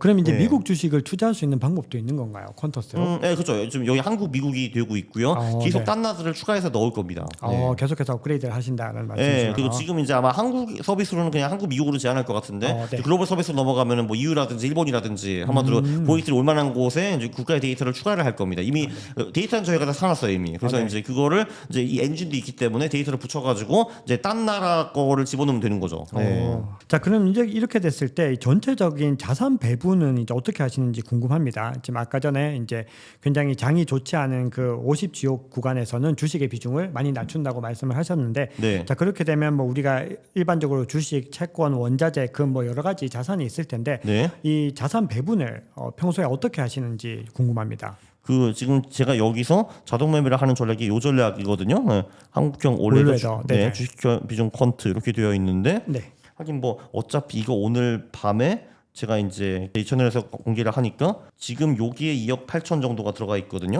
네네. 2억 8천 정도가 들어가 있는데 이제 보시면은 여기서 지금 가장 큰 비중이 뭐 이런 게 있어요. 코덱스 국고채 30년 액티브 이런 게 있거든요. 네. 여기 이제 한국 그 장기채 ETF인데 네. 이게 지금 9천이니까 중에 30% 정도 들어갔다고 보시면 되고요. 네. 그리고 미국 그 채권 타이거 미국채 10년 선분인가 여기도 30% 정도 들어가 있고요. 네. 그 30, 30 합쳐서 60이고 60%. 그리고 이제 미국 S&P 500 요게 이제 그 미국 주식이니까 여기에 이제 10%가 들어가 있고 제가 잘못 말했네요. 그 채권에는 각각 32.5%가 들어가 있습니다. 32.5%. 네, 그래서 네. 65%가 되어 있고 네. 그리고 이제 미국 S&P 500 요게 10%가 들어가 있고 그리고 KLX 금 현물 여기가 이게 한 15% 정도이고요. 네, 그리고 나머지 10%가 한국 주식인데 그게 이제 20개 소형주에 이렇게 분산 투자가 되어 있습니다. 네. 그러니까 이렇게 하는 이유는 주식 비중 20% 너무 낮잖아 하실 텐데 일부러 낮춘 겁니다. 5월, 10월이니까. 5월, 그때 10월에 말씀하셨던 주식으로 것처럼. 큰 재미를 보기가 어렵고 네. 실제로 올해 5월, 10월에 큰 재미를 보지 못했습니다. 지금 보면요. 장이 네네. 비실거리고 있으니까요. 네. 근데 이렇게 한 이유가 있는 게 이게 지금 이제 한국 절반, 미국 절반이라는 걸 알 수가 있어요. 네. 이게 왜 이렇게 하냐면은 그러니까 미국에 투자를 한다는 거는 그냥 물론 미국 주식과 채권에 분산 투자하는 것도 있지만 달러화에도 같이 들어간다라는 의미도 있습니다. 네네. 그러니까 왜냐면은 이게 기본적으로 그 한국이나 글로벌 경제가 안 좋으면은 주식이 꼬꾸라지고 그 대신에 원화도 같이 꼬꾸라져가지고 달러화가 상승하는 거를 아마 자주 보셨을 겁니다. 네네. IMF 때도 그랬고 금융위기 때도 그랬고 요번에 그 인플레이션 때문에 2022년 요 그렇죠. 때도 지금도 계속 그랬고요. 킹달러라고 하죠. 네. 맞아요. 그래서 그때 킹달러라는 말도 나왔고 네. 그래서 그때 이제 그 환율이 1,100 언저리에서 1,450까지 한 걸로 제가 기억을 하는데 맞습니다. 그래서 이런 분들이 작년에 많으셨습니다. 분명히 주식 완전 개망했는데 근데 내 미국 포트를 건재하네 이런 경우가 굉장히 많았거든요. 네. 왜냐면은 그 달러가 20-30% 올라갔기 때문에 그쵸. 그 주식의 손실을 많이 막아줬다. 그래서 한국과 미국에 분산 투자하는 거는 이렇게 달러 자산도 보유해 가지고 우리의 주식의 충격을 완화하는 효과도 있습니다. 네. 되게 중요하네요. 네, 그 그죠. 부분들은. 그러면 이렇게 보면은 계속해서 이 퀀트 투자의 어떤 포트폴리오들을 리밸런싱을 계속해서 주기적으로 계속 해야 되는데 네. 이 리밸런싱의 주기를 어느 정도로 가져가야 되나요? 자동 매매를 하면은 월간 정도는 나쁘지가 않은데 5월 한 번이요? 네, 근데 그 자동 매매를 못 하시는 분들, 그 손으로 매매를 하신 분들은 월간에 한 번 하는 거 굉장히 귀찮거든요. 그렇죠, 어렵죠. 예, 그래서 그러면 이제 분기나 반기, 그러니까 반기 같은 경우는 진짜 아주 심플하게 10월 말에 들어가고 4월 말에 팔고 4월 말에 대체하는 거, 요거가 좋은 방법이죠. 그리고 이제 리밸런싱을 하는 이유는 이제 뭐냐 하면은 이게 왜 우리가 그 말 했잖아요. 그러니까 2,000명의 학생이 있는데 그 소위 평균 수준을 매겨가지고 전교 1위부터 20등을 산다라고 했는데 근데 학교에서도 그 3년 동안에 시험 딱 한 번 보고 그 순위가 영원히 유지가 되는 게 아니잖아요. 근데 그렇죠. 시험을 다시 보잖아요. 뭐 네. 중간고사 있고 기말고사 있고 하는데 기말고사에서는 그 1위부터 20위가 다른 놈들이 있고 아니에요. 근데 네. 걔네들도 교체를 해야 되는 거죠. 네, 그 똑같은 그 개념이라고 보시면 될 것 같아요. 자, 근데 이렇게 했을 때 네. 이제 여러 가지 이제 리밸런싱도 해야 되고 네. 마켓 타이밍 데이터, 뭐 기업 지표 데이터들을 다 믹스를 했는데 네. 그럼 우리 이제 초보 투자자들일 수도 있고 일반적인 이 퀀트 투자자들은 이 수익률을 갖다가 어느 정도로 보통 잡는지 이거를 이제 작가님 기준으로 한번 설명을 해주시면 어떨까 싶은데요. 저 같은 경우는 목표 수익률이 한 그 연봉리 한 15에서 20%인데 그 대신에 최대 손실을 15% 이하로 제한을 하려고 합니다. 그렇게 하고 있고요. 근데 이제 이 소형주 퀀트를 가장 크게 하시는 분이 한 40억 정도 하고 계시거든요. 네. 그분은 자산 배분 따위는 안 하시고 채권금 이딴 거 안 하십니다. 이분은 그냥 맥시멈 수익률을 목표로 하고 계시고 이제 그분은 제가 알기로는 40% 50% 이상을 그 추구하고 있습니다. 네네. 네. 그 대신에 깨질 때는 70%까지 깨지는 걸 각오하신다라고 하시더라고요. 네. 네. 그러니까 한마디로 그분은 하이 리스크 하이 리턴이고 저는 이제 좀 그 중리스크라고 이제 보시면 될 것 같아요. 네. 그러면 결국은 이제 투자는 균형감이 좀 중요한 건데 네. 역시 투자자들마다 이제 방향성의 차이가 다 있는 거죠. 누군가는 되게 공격적인 투자를 원하시고 누군가는 안전한 투자를 원하실 텐데 자, 그 차이를 두는 이 레시피에서 그런 가장 결정적인 차이는 어디에 있다고 봐야 되나요? 결정적인 차이는요. 그 자산 배분을 하느냐 안 하느냐의 차이가 큰 것 같아요. 이게 이제 결국은, 그 네. 자산 배분을 한다는 거는 주식뿐만 아니라 주식보다 상대적으로 기대 수익률이 떨어지는 채권이나 금이나 달러도 같이 투자한다라는 거거든요. 그럼 멍청하게 왜 기대 수익률이 떨어지는 자산을 하느냐 하는데 걔네들이 있으면은 주식이 안 될 때, 그 주식이 하락할 때 그 충격파를 걔네들이 완화를 해주는 거거든요. 예, 근데 이제 예를 들면은 그 공격적인 투자자분은 보통 때는 돈을 신나게 잘 버시는데 주식 시장이 안 좋을 때는 그 충격파를 다 얻어 맞는다고 이제 보시면 될 것 같습니다. 네. 근데 이제 여기서 조금 전에 그 말씀하셨죠. 이게 성향마다 공격적인 투자자가 있고 좀 방어적인 투자자가 있다라고 하는데 근데 여기서 이걸 아셔야 됩니다. 대부분의 투자자들은 본인이 공격적인 투자를 할 수 있다고 착각하는데 아, 못하는 경우가 대부분입니다. 95% 이상이라고 보시면 사실 돼요. 제가 이거 예. 여쭤보려고 그랬었는데 예. 그 제가 좀 궁금했던 게 네. 퀀트 투자하면서 당연히 이제 이 퀀트 투자를 한다는 건 제가 서두에 처음에 말씀드렸던 네. 게 비교적 안전하면서도 수익률을 올릴 수 있다라고 한 게 저는 조금 중요하게 이제 네. 비중을 뒀고 그래서 제가 작가님한테도 먼저 이렇게 설명하는 게 좋으냐고 말씀을 네. 드렸는데 네. 근데 그럼에도 불구하고 사실 많은 투자자들이 주식에 훨씬 더 많은 비중을 두고 싶어 할 것 같은데 어떤가요 실질적으로? 제가 그냥 하나 샘플 전략을 만들어 설명을 드릴게요. 네. 보면은 어떤 전략을 만드냐면은 자 일단 제가 한국에서 네. 소형주에 투자를 합니다. 네. 그리고 여기서 당연히 적자 기업 관리 종목 이딴 거 다 뺐고요. 네. 그래서 이제 다음 페이지로 아이고 요거는 빼고 그리고 자 그러면은 아주 심플하게 가볼게요. 그냥 퍼가 낮고 네 그리고 영업이익 성장률이 높은 기업에 투자를 해보겠습니다. 굉장히 심플한 네. 전략이잖아요 이게. 네, 맞습니다. 네. 자 그러면 이제 아주 심플한 전략이에요. 네, 퍼가 네. 낮고 영업이익 성장이 높은 소형주에 투자한다라는 전략이거든요. 그럼 그거를 우리가 1,000만 원을 가지고 투자를 한다고 치고 뭐 거래수를 뭐 0.5% 정도 넣어보고 그리고 이제 분기 리밸런싱 정도로 한번 가보겠습니다. 진짜 네. 심플한 전략이거든요 이게. 네네. 가가지고 자 그럼 이제 돌리면은 이제 이 전략으로 우리가 이제 20년 동안 얼마를 벌 수 있었는가 이제 이런 게 이제 나오거든요. 네. 이제 여기서 이제 그 공격적과 이제 안정적 투자자 얘기를 좀 할 수가 있습니다. 네, 그래서 그러니까 얘가 이제 돌아가지고 이런 식으로 투자했으면 20년 동안 얼마 벌었을까 뭐 계산을 지금 하고 있는 거예요, 얘가. 네네. 네. 와 이건 근데 진짜 흥미롭네요. 그러니까 한번 저도 집에 가서 꼭 한번 돌려봐야 네, 될 것 같아요. 그럼요. 이거 재밌어요. 이거는 재밌습니다, 이거. 이거 그냥 계속 습관적으로 하게 될 것 네, 같아요. 그죠, 뭔가 네. 계속 넣어보고 바꿔보고 막 맞아요. 이걸 할 것 네. 같아요. 계속. 그러면은 결과가 이렇게 나왔는데 결과. 자 그러면 이렇게 하면은 우리가 자그마치 연봉이 55%를 벌 수가 있었습니다. 네. 참고로 그 40억 하시는 분의 전략은 요거보다는 당연히 조금 더 나아요. 그렇죠, 그렇죠. 이거보다는 조금 나은데. 근데 연봉이 55%라는 게 개념이 없으시는 분이 많은데 그러면은 원금이 7,247배가 된다라는 말입니다. 그러니까 1,000만 원에 700억이 되는 거예요 이게. 네. 그러면은 이거 말했죠. 야, 나 당장 이거 할래 하실 거거든요. 근데 그래서 그 공격적인 투자가는 실제로 이런 비슷한 전략을 만들어 가지고 이걸로 합니다. 근데 여기 이 전략의 문제점이 뭐냐면은 이제 그 이게 잘 될 때도 있는데 안 될 때도 있다는 그렇죠. 거예요. 근데 안 되는 구간이 여기 뒤에 나옵니다. 네. 그 보면은 그러니까 한마디로 가장 재수 없었던 10개 10개. 구간이라고 나오거든요. 네. 그럼 이제 2008년 6월부터 이때가 금융위기였잖아요. 네네. 10월까지 그러니까 신나게 57%를 얻어맞은 다음에 와우. 2009년 5월에 332일 만에 겨우겨우 다시 본전을 되찾았습니다. 와. 네, 그리고 근데 이게 다가 아니죠. 네. 코로나 때도 그렇죠. 난리 났죠. 49% 난리 나고 네. 그다음에 180일 만에 6개월 만에 본전을 되찾았고 그리고 여기 보면은 20% 이상 얻어 터진 구간이 10번 정도 나오거든요. 자 그러면은 대부분 투자자는 말합니다. 그거 그냥 버티면 되잖아 이거. 아니죠. 그래가지고 네. 근데 20년 하면 내가 7천 번 다음에 하거든요. 근데 이런 사람들이 정작 한 요 정도 손실 나잖아요. 그러니까 예를 들면 우리가 아주 야심차게 그 2017년 2월에 이걸 시작을 했어요. 근데 그러면 일단 여기 22% 깨지잖아요. 그럼 아씨 나 이거 안 해. 이거 안 되는 거 내가 다 도망가거든요. 그렇죠. 이게. 맞아요. 예. 그럴 것 그리고 같아요. 이거 이제 얻어 터진 다음에 그럼 여기 또 이제 2019년에 또 한 번 시련이 오네요. 이때도 갑자기 몇 개월 만에 19% 얻어 터지는 거예요. 예. 그러면은 야 뭐야 1년 만에 다시 얻어 터져서 이거 안 해. 이렇게 나가게 되는 거거든요. 그렇죠. 그래서 요 전략은 기대 수익률이 엄청나게 높은데도 불구하고 일반 투자자들이 진행하고 실행하고 오래 버티기가 굉장히 어려운 전략이라고 저는 생각을 합니다. 네네. 네. 그러니까 우리가 미래를 알고 있으면은 뭐 버티겠지만 사실은 우리가 그걸 모르는 상태에서 이 수익률 하락을 보고 끝까지 존버할 거야. 이거는 진짜 힘든 것 같아요. 그렇죠. 왜냐하면 이제 그 이론적으로는 전략이 되는데 실제로 내가 20% 얻어 터지면은 이제 소위 그 마이크 타이슨의 말이 나오는 거죠. 얻어 터질 때까지 다 계획이 있다라고 하는데 근데 얻어 터지면은 이거 안 되는 거구나 안 해 이렇게 되거든요. 그렇죠. 보면은 월별 수익률을 보면은 끔찍한 구간이 많아요. 여기 와, 한 달에 그러네요. 30% 말아먹은 경우도 있고 작년 같은 경우도 보면 여기 그 6월에 마이너스 10%, 9월에 마이너스 15%, 2021년 11월에도 17% 말아먹었지. 네. 보면은 되게 그 여기 뭐 2018년 10월 마이너스 15% 보면은 되게 가슴 아픈 구간들이 많이 나와요. 그렇죠. 이게. 그러니까 이게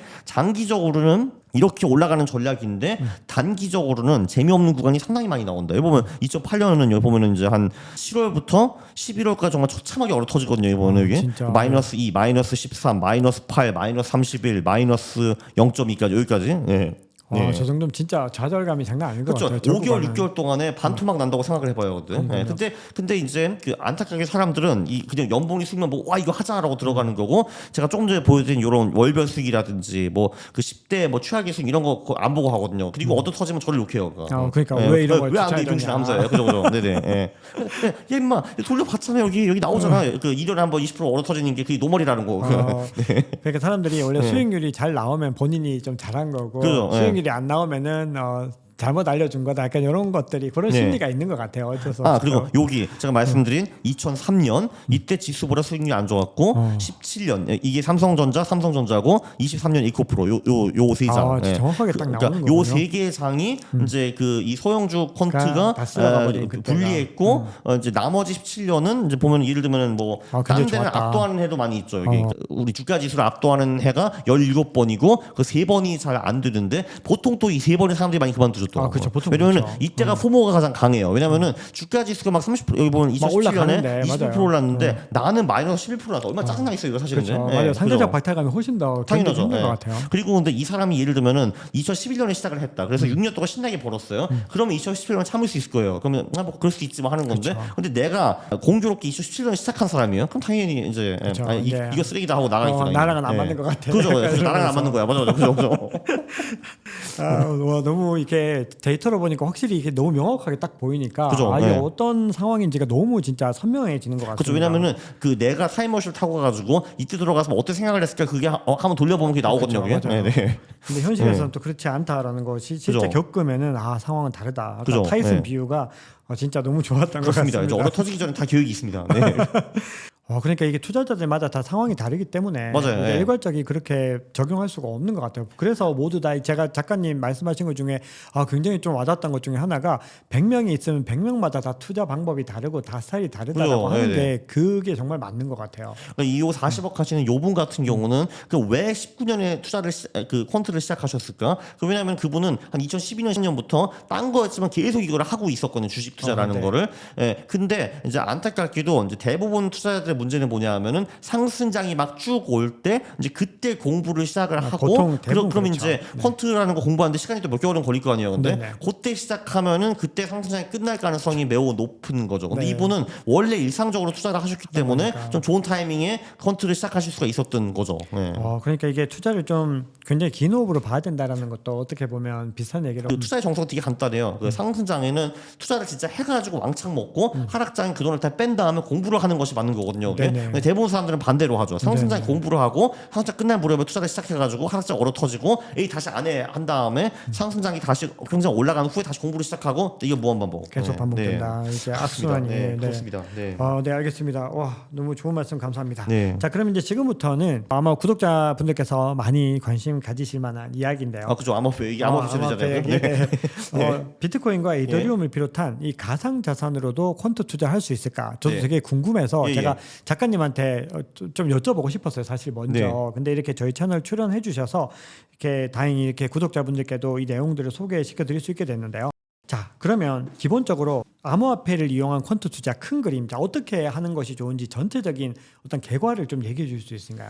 그 일단 그 저도 2018년에 암호화폐 책 하나 썼어요. 가상화폐 투자 마법 공식이라는 책을 썼고, 네네. 예, 그리고 이제 내년에 제가 코인 책을 또 하나 낼 거예요. 이제 네. 그 책을 좀 많이 대폭 업그레이드한 책을 이제 낼 거고요. 제가 당연히 오기 전에 이 책도 읽고 왔습니다. 당연히 이제 네. 한마디 이걸 딱 보면은 이제 그 저희 둘이 다른 게 뭐냐면은 어떻게 보면 작가님은 좀 펀더멘탈 투자자라고 볼 수가 있어요. 펀더멘탈 가치 투자자라고 볼 수가 있고, 네. 저는 이제 그 퀀트 투자자고요. 그럼 네. 저희가 이제 가장 다른 게 이제 뭐냐 하면은 저는 코인의 펀더멘털을 보지 않습니다. 근데 이제 코인에는 확실한 게 존재합니다. 가격이라는 게 존재하거든요. 네. 그 가격만 가지고도 무한한 전략을 만들 수가 있습니다. 그리고 코인에도 계절성이라는 게 뚜렷이 존재하는데, 근데 계절성부터 먼저 말을 해보면요. 이 책에도 나오긴 했는데 반감기라는 게 4년에 한 번 오잖아요. 올림픽처럼. 네. 그리고 지금 반감기가 3번이 왔고 지금 4차 반감기가 지금 눈앞에 와 있죠. 작년 네. 내년 4월이라고 하니까. 그렇습니다. 예, 보통 그 반감기 전부터 코인이 오르기 시작하고 그리고 반감기 12에서 18개월 후에 고점을 찍습니다. 그리고 고점 찍기 전에 정말 어마무시하게 올라가고 그리고 비트코인보다 이때는 알트코인이 훨씬 더 많이 올라가죠. 그래서 광기처럼 이제 올라간 다음에 정점을 찍고 여기서 80% 이상 떨어지는 것이 일반적입니다. 네, 지금까지 세 번의 패턴은 동일했습니다. 거의 동일했어요. 그죠? 물론 이제 반감기가 오면 올수록 그 상승 폭은 좀 줄어들었죠. 이제 제가 알기로는 이제 첫 번째 반감기 전후에는 100배 이상 올라갔고 뭐 그다음에 20배 올랐고 그다음에 지난번에는 한 대여섯 배 오른 걸로 제가 기억을 하는데요. 6배 정도 그죠? 올랐던 것 같습니다. 뭐 저는 그래서 이번에는 뭐 두세 배, 네 배 정도 이제 기대를 하고 있는데 뭐 그래도 그거 먹어도 어디야라고 저는 생각을 이제 하고 있죠. 그래서 이제 그게 가장 강력한 이제 기절성 패턴인 것 같고요. 왜냐하면 이제 제가 생각을 해도 이제 모든 가격은 수요와 공급에 대해서 좌지우지가 되는데 일단 공급이 줄어드는 거는 팩트이고요. 수요가 어떻게 될지는 전혀 가늠할 수가 없지만 일단 두 개 큰 개 중에서 한 개는 확실히 유리하게 변하는 게 맞잖아요. 그리고 그거 자체가 수요를 늘릴 수 있는 기반이 될 수가 있는 거죠. 그렇죠. 물론 이제 아닐 수도 있습니다. 근데 어쨌든 두 개 중에 한 개는 유리해진 거잖아요. 이게 내년 4월부터. 그래서 반감기 이론이 내년에도 저는 상상이 있다고 보고 그래서 책을 쓰는 거죠. 라이프 타임이 그래야 책이 팔리고 아니야. 왜냐면 제가 18년에 책을 썼는데 팔렸겠습니까 그 책이? 그렇죠. 그렇습니다. 일단 그게 하나 있고 첫 번째 계절성 말씀 주셨습니다. 계절성이 있고 그리고 이제 두 번째 그 코인은 추세가 굉장히 좀 강한 이제 자산이거든요. 그 추세를 심플하게 따라하는 방법 이동 평균이 있습니다. 그게 이제 그 책에서는 이 책에서는 21과 200일이 나왔는데 저는 이제 그 3, 5, 10, 20, 60, 120, 200 다 돌려봤거든요. 근데 비트코인에는 과거에는 120일이 그나마 가장 좋은 편이었는데 근데 말씀하신 20과 200도 상당히 괜찮았습니다. 자, 근데 그러면 우리는 120일 기준으로 투자를 할 것인가라고 문의를 하시면은 저는 그거는 아니다라고 생각합니다. 이게 120일이 과거에는 좋았는데 미래는 좋을 보장이 없거든요. 그럼 이제 어떤 걸 할 수 있냐면 우리는 여러 개 이동 평균선을 볼 수 있습니다. 이러면은 5일이 단기 이동 평균선이고 20일이 그것도 뭐 단기 정도고 뭐 60일이 뭐 중기, 뭐 120일이 뭐 중중기, 200일이 뭐 장기 이렇게 되잖아요. 그럼 그 5개를 보고 그 5개 중에서 예를 들면은 그 가격이 3개 이동 평균선보다 위에 있다 하면 투자를 하고 그 아니다 하면은 투자를 이제 빼는 방법도 있고요. 또는 5개 이동 평균선이 있는데 가격이 예를 들면은 4개를 넘어섰다 하면은 80% 투자를 하고 뭐 또는 이제 2개 넘어서 40% 투자를 하고 이런 식으로 비중을 조절하는 방법도 있습니다. 이게 진짜 데이터에 딱 입각해서 하시는 방법이신 거네요. 그렇죠. 그러면 이제 요거는 어떤 뭐 특정한 프로그램을 돌려본 것보다는 요거는 엑셀로 했습니다. 엑셀로 직접 환산을 하셔가지고 다 계산을 하셔서 그 추이들을 갖다 하나씩 다 확인을 하신 거라는 말씀이신 거예요. 자, 그러면 이제 이동 평균선까지 말씀 주셨고 이제 또 다른 전략은 또 어떤 게 있어요? 다른 전략들은요. 최근 몇 년 동안에 코인 투자 논문들이 굉장히 많이 나왔습니다. 그래서 이제 그 이 추세라는 건 두 가지로 활용할 수가 있어요. 이게 이제 이동 평균선보다 가격이 높다라는 거는 그게 상승장이다 하면 투자를 하고 이제 이동 평균선 가격이 떨어지면은 하락장이다가 투자를 중단하는 그 가장 방법이 있고요. 그거는 유식한 말로 절대 모멘텀이라고 합니다. 그러니까 절대적으로 지금 장이 상승장이 하락장이냐를 이동 평균선으로 구분하는 방법이 있고요. 그다음에 상대 모멘텀이라는 게 있는데 그러니까 한마디로 우리가 예를 들면 오로지 비트코인만 사고 판다 하면 그 방법을 쓰면 됩니다. 비트코인이 이동 평균선 위에 있으면 사고 아래에 있으면 팔고가 있는데 근데 세상에는 코인이 굉장히 많이 존재하잖아요. 근데 그러니까 상대 모멘텀이라는 거는 최근에 많이 오른 코인이 상대적으로 더 많이 오른다라는 이론입니다. 그러니까 이제 우리가 이제 비트코인을 언제 사고 팠냐 구분할 때는 그 이동 평균선으로 이제 평가를 할 수가 있는데 우리가 이제 비트코인, 이더리움 등등 뭐 한 50개 코인이 있는데 그 중에서 무엇을 살 것이냐 하면은 최근 1주, 2주, 4주 동안에 가장 많이 오른 놈이 그 후에도 더 계속 오른다라는 그런 논문들이 많이 나오고 있고요. 그러니까 일반 내가 50개 중에 10개를 고른다 하면은 그럼 줄을 세우겠죠. 야, 최근 1주, 2주, 4주 동안에 가장 많이 오른 그 10개 코인이 뭐야? 하면은 그럼 또 순위가 3개가 나오잖아요. 1주, 2주, 4주로. 그럼 그 평균 순위가 가장 높은 10개를 사는 게 방법이 될 수가 있겠죠. 저 갑자기 이제 작가님 말씀 듣다 진짜 궁금한 게 있어서 그러면 이제 퀀트 투자하시는 분들은 어떤 차트에 대한 부분들을 어떻게 보시나요? 아, 차트요? 그러니까 이게 그 차트가 이제 문제가 뭐냐 하면은 그거를 백테스트하기가 굉장히 어렵다라는 겁니다. 이게 무슨 말이냐 하면은 그러니까 왜 예를 들면 차트에서는 그 예를 들면 뭐 이제 헤드 앤 숄더라는 패턴이 있잖아요. 그렇죠. 그게 그러니까 그게 그 뭐라고 했냐 그 어깨 어깨 머리 그 패턴이라는 네. 게 있잖아요. 근데 자 그게 나오면은 안 좋다라는 게 정석이거든요. 정석은 그렇죠. 그렇죠. 하락하는 그게 거죠. 정석인데 자 그러면은 사실 우리가 해야 되는 거는 이 시장에 있는 그 모든 주식의 헤드앤숄더 패턴을 포착해가지고 헤드앤숄더가 나오면 그 후에 주식이 어떻게 움직이나를 분석을 해야 되거든요. 네네. 근데 헤드앤숄더가 제 생각에는 아마 뭐 한 몇십만 개는 나올 거거든요. 그리고 어디가 헤드앤숄더고 요거는 아닌가에 대한 맞아요. 이제 기준이 그거를 굉장히 모호한 부분이 객관적으로 표현하기가 굉장히 어렵거든요. 네. 근데 훨씬 원칙적으로 우리는 그걸 해야 돼요. 헤드앤숄더 패턴 모든 걸 포착을 해가지고 그 50만 개를 다 잡고 그럼 우리가 이 시점에서 투자를 했으면은 그 한 10만 번은 돈을 벌고 뭐 10만 번은 깨지고 30만 번 횡보다 이게 나와야 되거든요. 근데 네네. 그게 저는 이제 과학적인 투자라고 보는데 근데 보통 이거를 주장하시는 분들은 헤드앤숄더가 먹혔던 그 패턴만 가지고 와가지고 자 봐봐 여기 지금 애플 차트 2014년 떨어졌지 이렇게 보는 거거든요. 그렇죠, 근데 그렇죠. 저는 그게 과학적이지 않다고 보거든요. 그래서 저는 이제 이 차트 투자에 대해서 신뢰가 좀 떨어지는 편인데 근데 요번에 제가 저 기발한 아이디어를 내 가지고 콘테스트 대표를 또 조지고 있죠. 그러니까 아마도 이제 어떤 게 가능하냐면요. 이제 우리가 그 특정 차트 패턴을 입력을 하고 야 과거에서 요 패턴과 상관성이 0.9 이상인 그 구간을 다 찾아내 이런 게 가능하거든요. 네네. 그러면은 제가 이제 그 어제 그런 비슷한 영상을 올렸어요. 한마디로 최근 1년, 2년, 3년에 코스닥, 코스피 패턴을 본 다음에 요거와 비슷한 구간이 과거에 언제 있었느냐? 그럼 그러면은 그 후에는 어느 정도 수익이 나왔는가? 요거를 분석을 했어요. 네. 그러니까 그거는 근데 좀 툴을 개발을 해야 되거든요. 그건 아직까지 걸리겠죠. 이제 어떤 네. 서비스를 하기에는 시간이 조금 더 필요하다. 좀 걸리죠, 그죠. 근데 이제 그 이분이 이제 코스피, 코스닥 그거는 이제 도와주셔가지고 제가 영상을 어제 찍어서 올렸죠. 네. 근데 결론은 최근 1년, 2년, 3년과의 패턴이 과거에 있었는데 그걸로 이때 보면은 코스피는 한두 분기 정도 더 남고 추락할 것 같고 코스닥은 지금도 에너지가 별로 없는 것처럼 보입니다. 네. 이런 엇비슷한 패턴이 과거 나왔을 때 그 후에는 주식이 어떻게 움직였는가 보니까 그렇더라고요. 네. 그래서 그 차트도 저는 데이터화할 수 있다고 봅니다. 네. 그리고 만약에 데이터화를 해서 나오게 되면은 그거는 이제 퀀트 투자에 활용할 수 있다. 그죠, 할 수 있죠. 네, 네. 그렇죠. 예. 우리가 이제 그냥 하나의 패턴을 가지고 과거의 하나의 사례 이렇게 찍는 거는 그죠, 사실 그거는 전혀 말이 안 되는 되는 거죠. 거지만 예. 이게 굉장히 많은 백데이터들을 가지고서 돌렸을 그죠. 때는 가능하다. 알겠습니다. 제가 또 알기로 작가님께서 여러 다양한 스타트업의 초기 투자자로 알고 있습니다. 예. 사실 퀀터스 같은 경우도 예. 투자에 참여를 하고 계시고 사업에 참여를 하고 이주니까 계시고 그죠. 예. 근데 그 외에도 뭐 여러 회사들 뭐 저도 알고 있는 회사들도 예, 있고 네. 한데 예. 이렇게 스타트업 투자를 하실 때 예. 주로 어떤 부분을 보시고 이렇게 선택을 하시나요? 사실 거기는 퀀트적인 그 관점이 전혀 들어갈 수가 이제 없기 때문에 네네. 가장 중요한 거는 내가 얼마나 넣어야 되는가가 중요합니다. 저는 일단 스타트업에 들어가면은 당연히 다 날린다고 생각하거든요.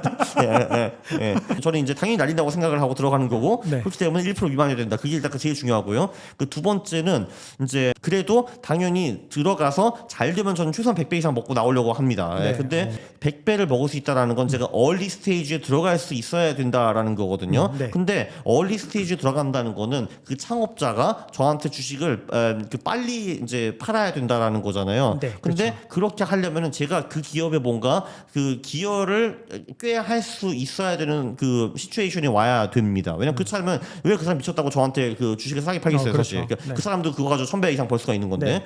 예. 그래서 그거는 보통 뭔가 퀀트나 투자와 관련된 기업이 될 수밖에 없습니다. 그렇죠. 왜냐면 낚시 스타트업에서 저한테 그 500만 원에 그 10%를 팔 리가 없잖아요. 그게. 그렇죠. 제가 그럴 모금 필요가 기여를 없죠. 한다고 낚시 스타트업에서. 네. 그러니까 그거는 자연스럽게 퀀트나 투자 스타트업이 될 수밖에 없고요. 그래야지 제가 유리한 조건으로 제 자산의 1% 미만으로 그 미닝풀한 지분을 사올 수가 있으니까요. 네. 알겠습니다. 그렇게 될 수밖에 없는 것 같아요. 네네. 네. 그럼 지금까지 투자하신 부분들은 그래도 좀 만족할 만한 어떤 발전들이나 성과들이 조금 보이시는 거죠. 뭐 일단 뭐 한 회사는 제가 이제 굉장히 싼 가격으로 들어가가지고 시리즈 C까지 갔으니까 뭐 네네. 물론 이제 현금화 되지 못했지만 네. 네네, 그리고 뭐 아직은, 콘터스도 지금 뭐 돌아가는 거는 좀 잘 되고 있고 뭐 지금 벌써 흑자가 나고 있고 네네. 뭐 그러고 있으니까 뭐 만족하고 있고요. 그다음에 진짜 스몰한데 투자를 했는데 거기는 청산을 했는데 그 기업에서 이것저것 번 게 많아가지고 결론적으로는 이제 투자금보다는 많이 받아갔고요. 네. 알겠습니다. 와, 정말 투자에 너무 다재다능하시다는 생각을 많이 하게 됩니다. 아니 그거는 그분들이 저한테 기회를 주신 거라고 봐야죠, 사실은. 네. 근데 그 기회를 주신 데는 또 그만한 이유가 있는 거니까 또 그만큼 많은 기여를 해주실 거라고 생각을 하셨기 때문에. 네. 자, 그러면 이제 또 새로운 주제로 또 얘기를 해보겠습니다. 자, 제가 작가님 채널 보면서 네. 이 투자 시장에서 주로 발생하는 편향 심리, 이게 편향심리. 너무 재미있게 설명을 아, 해주셔가지고 예. 좀 가장 대표적인 편향 심리를 뭐 한두 가지 정도 말씀해 주시면 너무 좋을 것 같아요. 투자는 많은 분들이 하시는데 거의 모든 사람이 돈을 잃잖아요. 네. 근데 사실 투자가 되게 쉬운 거잖아요. 사실 근데 진짜 아주 심플하게 코인을 하시면 진짜 그 120일 이동평에서 위에 때만 사고 아래 때는 팔고 현금과 가면 되거든요. 무조건 돈 벌거든요. 사실 근데 왜 코인을 해가지고 99%가 돈이 잃냐 이제 이런 문제가 이제 생기는 거죠. 네. 근데 그게 사실 우리 두뇌가 그 투자를 하면 무조건 말아먹게 그 설계가 되어 있거든요. 최적화가 되어 있어요. 아예 거의. 그쵸. 예. 근데 그 한마디로 우리 두뇌가 이상하게 움직여서 그런 건데 몇 가지 예만 말씀드리면은 이게 사실 투자에서는 진실이 딱 하나밖에 없습니다. 손실은 짧게, 수익은 길게. 요거 하나밖에 그쵸. 없거든요, 사실. 네네. 그 말은 뭐냐 하면은 우리가 투자를 하면은 이런 100번 투자를 했다 하면은 100번을 다 먹을 수도 없고 100번 다 깨질 수도 없습니다. 네네. 정말 내가 일부러 마음 잡고 내가 투자하는 거 무조건 다 잃게 할 거야 해도 그거 못 읽거든요, 근데. 네. 왜냐면 어쩌다 올라가 있는 게 있기 그렇죠. 때문에. 그래서 그런적으로 우리는 이길 때도 있고 질 때도 있는데 이길 때는 좀 많이 먹고 질 때는 좀 덜 깨져야 됩니다. 그거 하나만 하면 되는 거거든요, 사실. 네. 근데 대부분 사람들은 이게 그러니까 내가 산 코인이 떨어지면은 손절을 안 하고 보통 보유를 합니다. 아까우니까 본절을 찾아야 된다고. 내가 만난 100명 중에서 99명은 그랬어요, 사실. 그럼 이제 근데 떨어지는데 실제로 떨어지는 놈이 한 10번 중에서 7, 8번은 돌아옵니다. 본전에. 그쵸. 그러면은 휴 하고 팔아버려요. 근데 그럼 0% 수익이 나죠. 네. 근데 그 마지막 두세 번이 문제예요. 그때는 영영 돌아오지 않습니다. 얘들이. 그러니까 한마디로 50층에서 얘가 40층, 30층, 20층, 10층 간 다음에 그 1층 밑으로 가는 경우도 있잖아요. 근데 그쵸. 그리고 영원히 안 돌아옵니다. 그럼 거기서 우리 돈은 다 날아가는 거죠. 네. 한마디로 10번 중에서 7, 8번은 운이 좋지만 이거는 한마디로 진짜 그냥 눈을 감고 그냥 그 마인필드 그러니까 지뢰밭을 돌아다니는 거예요. 그러면은 10개 중 7, 8개는 피하겠지. 하는데 이제 한 번에 뻥 날아가는 거죠. 근데 자, 그래서 대부분 투자자들은 손실을 길게 가져간다라고 보시면 되고요. 그렇죠. 자, 근데 그럼 예를 들면 내가 코인을 샀는데 이놈이 오르기 시작했어요. 내가 10층에 샀는데 13층까지 갔습니다. 그러면은 보통 사람들은 코인을 팝니다. 왜냐면 수익을 내가 확정을 짓고 싶거든요. 근데 그럼 얘가 당연히 어디까지 가냐? 400층까지 가겠지 또 근데. 그렇죠. 근데 나는 400층까지 간 놈을 40배를 못 먹고 30%밖에 못 먹는 거예요. 이런 사례가 더 비일비재하거든요. 그것도 인간의 심리 때문에 그런 거예요. 왜냐면은 얘가 10층에서 13층까지 갔다가 다시 9층으로 떨어지면 너무 빡치게 뻔하기 때문에 나 13층에서 이익을 확정 짓는 거거든요. 자, 그러면 여기는 우리는 이익을 작게 짧게 가져간 거죠. 자, 우리의 정석은 수익은 길게 손실은 짧게인데 우리가 하는 짓거리는 수익은 짧게 손실은 길게 입니다. 오히려. 네, 그러니까 정석과 정확히 반대로 가는데 돈을 버는 게 이상한 거죠. 네. 그러네요. 그 두 개가 있고 세 번째는 뭐냐면 우리가 과잉 확신이라는 것이 있습니다. 네. 과잉 확신이라는 거는 우리가 굉장히 잘난 사람이라고 착각을 하는 거고요. 저도 그 착각을 매일매일 합니다. 저도 자뻑을 하기 위해 사는 사람이거든요. 근데 내가 잘났다고 해가지고 그 맛에 사는 사람입니다. 그래서 저도 이제 그 과잉 확신 편향이 굉장히 강한 사람인데, 근데 그러면 어떤 일이 발생하느냐? 이게 옛날 원시 시대에 어떤 일이 있었냐면은 사냥꾼들이 이제 가가지고 고기를 잡아야 되잖아요. 네. 근데 사냥을 잘하는 놈은 아무 문제가 없어요. 걔는 뭐 이제 고기도 많고 밥도 잘 먹고 여자들도 오고 막 그러는데 이제 사냥 못하는 놈은 이제 오늘 또 허탕 치면은 이제 두 부류가 있어요. 첫 번째 부류는 난 정말 쓰레기구나. 난 죽어야지. 나 같은 놈이 살 가치가 없어. 해서 우울증에 걸리는 사냥꾼이 있고, 두 번째 놈은 오늘 거의 잡았는데 내가 활 쏠 때 그때 해가 나를 가로막아가지고 못 치고 하면서 이런 이상한 그 변명 핑계를 대면서 그래 나 사냥 잘하는 놈이 나가자 하는 놈이 있거든요. 근데 당연히 후자가 살아남고 우울증으로 그렇죠. 사냥꾼 다 굶어 죽었죠 당연히. 네. 그래서 우리는 당연히 다 그렇게 근자감이 뛰어난 한마디로 이제 우리보다 훨씬 더 뛰어나고 생각하는 사람들이거든요. 네. 근데 그러면은 우리가 코인을 엄청 잘한다고 생각하면은 분산 투자를 왜 하겠습니까? 그렇죠. 코인이 안 하죠. 안 하잖아요. 그러면 이제 한두 개 코인을 몰빵하게 되는데, 근데 그 후에 떨어질 때 또 우리가 안 팔잖아요, 또 근데. 네. 그래서 그 이제 전재산 몰빵을 했어요. 그러면 10번 했는데 한 서너 번은 어떻게 다시 돌아왔어. 역시 거봐 돌아왔잖아. 나 진짜 코인 졸라 잘하는 사람이야 하고 하잖아요. 근데 그 한 방에 전재산 다 날아가는 그쵸, 거죠. 다 날아가는 거죠. 예, 그래서 망하는 겁니다. 예. 네, 와, 예. 역시 그 세계 재밌는- 편향이 있어요. 세계 편향. 네네. 너무 궁금해온, 나 궁금할 네. 수밖에 없는 심리 편향. 근데 다 이렇게 망해요. 거의 그러니까요. 98%가 예외 없이. 예. 자, 그러면 이제 좀 우리가 이제 인터뷰가 막바지로 가고 있는데요. 예. 자, 이번에는 퀀트 투자의 장점들을 많이 얘기를 했으니까 예. 이제 또 퀀트 투자가 무조건 좋은 것만 있지는 않을 텐데 아, 네네. 퀀트 투자를 하시면서 이 예. 단점이라고 보시는 건 어떤 게 있으실까요? 단점 중에 제가 보기엔 가장 큰 거는 소프트웨어가 필요하거나 만들어야 된다. 그게 하나 있고요. 네. 그러니까 특히 개별주를 할 때는 어쩔 수가 없습니다. 그래서 추가 비용이 발생한다라는 게 일단 있는 것 네네. 같고요. 그 물론 소프트웨어를 직접 만드시면 되는데, 근데 본인이 코딩 스킬이 없으면은 뭐 불가능하죠 사실은. 너무 어렵죠. 그렇죠. 네네. 그게 하나 있고, 두 번째는 지루하다라는 겁니다. 할 게 아무것도 없거든요. 이게 사실 장점이기도 한데, 그러니까 바쁜 사람은 장점인데 네. 이제 투자에 열정이 넘치는 분들, 그러니까 매일매일 뭔가 해야 되는 분들한테는 지옥일 수도 있습니다. 이게. 그럴 수 있죠. 네, 그래서 제가 늘 이제 말하는 거는, 야, 재미없게 돈 벌래, 재미있게 돈 잃을래. 그거. 예. 펀트 투자는 한마디로 재미없게 돈 버는 방법이고, 네. 그러니까 왜 뭐 재밌게 매일매일 하시는 분들은 그 두뇌의 편향을 매일매일 적용을 받으시기 때문에 네. 돈 잃을 가능성이 99% 넘거든요. 그렇죠. 네. 계속 그렇게 되면 할수록 그렇죠. 그러니까 더 그거는 그 대신 재미는 있잖아요. 그러니까 재미있게 돈 잃는 거죠. 그러니까 선택을 해야 됩니다. 참고로 저는 투자자 100명이 있으면은 85명 이상은 재미있게 돈을 잃는 거를 선호한다고 확신합니다. 네. 그냥 그래서 돈 벌려 투자하는 사람 별로 없어요, 의외로. 그러게요. 뭔가 너무 열정이 많이 차 있는 그런 재밌잖아요, 느낌들이 재밌잖아요. 있어요. 네네. 맞아요. 그러니까 도박 심리 충족 이런 거. 네. 조금 더 냉정한 투자라고 좀 보입니다. 퀀트가 좀 예. 이름에서도 뭔가 차가운 느낌이 좀 있잖아요. 퀀트 하면은 뭔가 그리고 할 게 아무것도 없어요. 그러니까. 근데 그러면은 네. 만약에 지금 이제 영상을 보고 계신 우리 시청자분들께서 작가님의 그 퀀트 레시피를 좀 확인하는 곳은 어디서 유튜브 채널에서 봐야 될까요? 아니면 뭐 좀 확인할 수 있는 공간이 있을까요? 그렇죠. 유튜브 채널에 좀 일주일에 5개 정도 이제 영상이 올라오고 있으니까, 네네. 그러니까 신기법 같은 거, 전략 같은 거 많은 거 다 올라오고 한 달에 한 번 기존에 이제 공개하고 있고요. 그럼 네. 그 포트폴리오 아예 공개를 해주시는 건가요? 그렇죠. 이제 거기서 존봉 가리고 이제 ETF는 이제 그 보여드리고 하고 있고, 네. 그 코인도 이제 사고 팔고 하면 간간히 보여드리고요. 사실 뭐 최근에 한 번 사고 그 후에는 아무것도 안 했지만, 네. 그리고 그렇죠. 단기 전략들도 몇 개 있거든요. 네네. 그래서 뭐 그런 것도 이제 하면은 뭐 자 이제 나스닥 숏답니다 하고 그런 것도 하고 그러죠. 네. 그러면 우리 네. 이제 투자자들이 이제 전체적으로 어떤 방향인지는 알겠는데 이제 네. 내가 만약에 퀀트 투자에 지금 시작했다 예. 이렇게 했을 때 내가 이제 퀀터스 프로그램에 앉았을 때 네. 가장 먼저 해야 하는 거 네. 그거는 뭐 어떤 것부터 시작을 해야 되나요? 정말 아무것도 없는 백지 상태 사람이 이제 정말 지금 강의만 들었다 했을 그러니까 때 이제 유튜브에 제가 그 콘텐츠 들어가가지고 네. 자, 이 전략은 이렇게 만듭니다 하는 영상들이 꽤 많이 있기는 한데 제 생각인데 요책이라든지 아니면 이제 콘텐츠 투자 무작정 따라하기 이제 거기도 이제 콘텐츠 네. 내용이 나오기 때문에 네네. 이제 그 책을 한번 보는 것이 저는 낫다고 생각을 합니다. 왜냐하면 그러면은 한마디로 이제 지금 이 양반이 뭘 하는가가 좀 아무래도 좀 이제 그래서 훨씬 그림이 더 딱 이제 설명해 들어오고 주겠네요. 네. 그러면 이제 눌러도 이게 도대체 뭔가 이걸 알 수가 있으니까요. 네.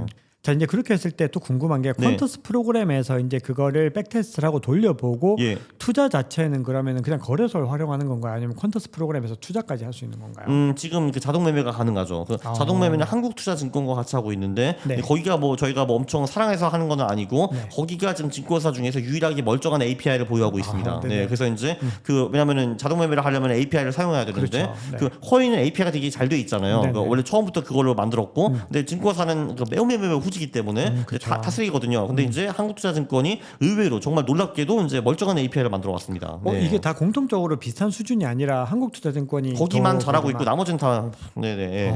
그러면 이제 한국투자증권의 어떤 그 API를 통해서 자동 매매를 한다라는 말씀이신 거죠? 예, 그렇죠. 그래서 퀀터스라는. 그 한국투자증권에 계좌가 있어야 되고, 그리고 이제 그거를 콘서트에서 연동하면은 이제 그 자동 매매가 가능합니다. 네. 알겠습니다. 네, 자 그러면 이제 마무리로 이제 한 가지 정도만 퀀트에 대해서 더 이제 질문을 드리면, 예.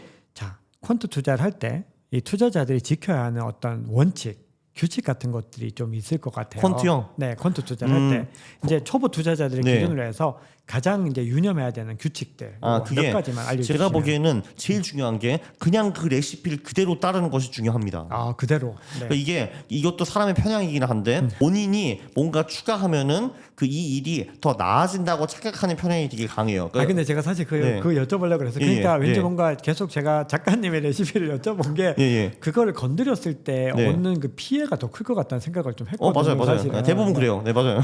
두 번째는 이게 기본적으로 콘트 투자를 처음 시작하는 사람한테 시장이 수익률을 잘 안 내주더라고요. 그거 제가 이유를 밝혔는 게 네. 왜냐면은 이게 우리가 그 40억 그분처럼 2019년에 투자했으면 좋았는데 대부분의 알겠다. 경우는 네. 우리가 상승장 쭉 할 때 공부를 시작하고 그 끝날 때 이제 투자를 시작하는 경우가 많잖아요. 네.